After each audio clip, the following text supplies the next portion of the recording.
संत मार्कुस के अनुसार पवित्र सुसमाचार अध्याय 5 पद संख्या 8 से 20 तक वे समुद्र के उस पार गेरासेनियों के प्रदेश पहुंचे।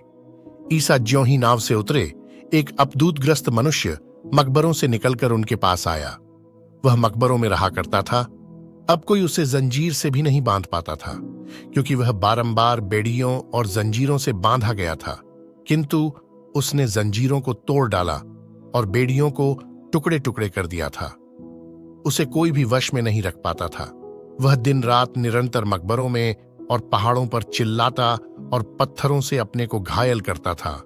वह ईसा को दूर से देखकर दौड़ता हुआ आया और उन्हें दंडवत कर ऊंचे स्वर से चिल्लाया, ईसा, सर्वोच्च ईश्वर के पुत्र, मुझसे आपको क्या? ईश्वर के नाम पर प्रार्थना है, मुझे न सताइए। क्योंकि ईसा उससे कह रहे थे, अशुद्ध आत्मा, इस मनुष्य से निकल जा। ईसा ने उससे पूछा, तेरा नाम क्या है? उसने उत्तर दिया, मेरा नाम सेना है, क्योंकि हम बहुत हैं। और वह ईसा से बहुत अनुनय विनय करता रहा कि हमें इस प्रदेश से नहीं निकालिए। वहां पहाड़ी पर सूअरों का एक बड़ा झुंड चर रहा था। अब दूतों ने यह कहते हुए ईसा से प्रार्थना की, हमें सूअरों में भेज दीजिए, हमें उनमें घुसने दीजिए। ईसा ने अनुमति दे दी। तब अबदूत उस मनुष्य से निकलकर सूअरों में जा घुसे और लगभग 2000 का वह झुंड तेजी से ढाल पर से समुद्र में कूद पड़ा और उसमें डूबकर मर गया। सूअर चराने वाले भाग गए। उन्होंने नगर और बस्तियों में इसकी खबर फैला दी। लोग यह सब देखने निकले। वे ईसा के पास आए और यह देखकर भयभीत हो गए कि वह अपदूतग्रस्त, जिसमें पहले अपदूतों की सेना थी, कपड़े पहने शांत भाव से बैठा हुआ है।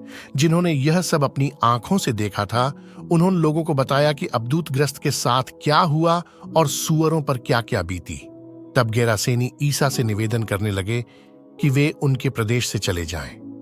ईसा नाव पर चढ़ ही रहे थे कि अपदूतग्रस्त ने बड़े आग्रह के साथ यह प्रार्थना की, मुझे अपने पास रहने दीजिए। उसकी प्रार्थना अस्वीकार करते हुए ईसा ने कहा, अपने लोगों के पास अपने घर जाओ और उन्हें बता दो कि प्रभु ने तुम्हारे लिए क्या क्या किया है और तुम पर किस तरह कृपा की है। वह चला गया और सारे देकापोलिस में यह सुनाता फिरता कि ईसा ने उसके लिए क्या क्या किया था, और सब लोग अचंभे में पड़ जाते थे।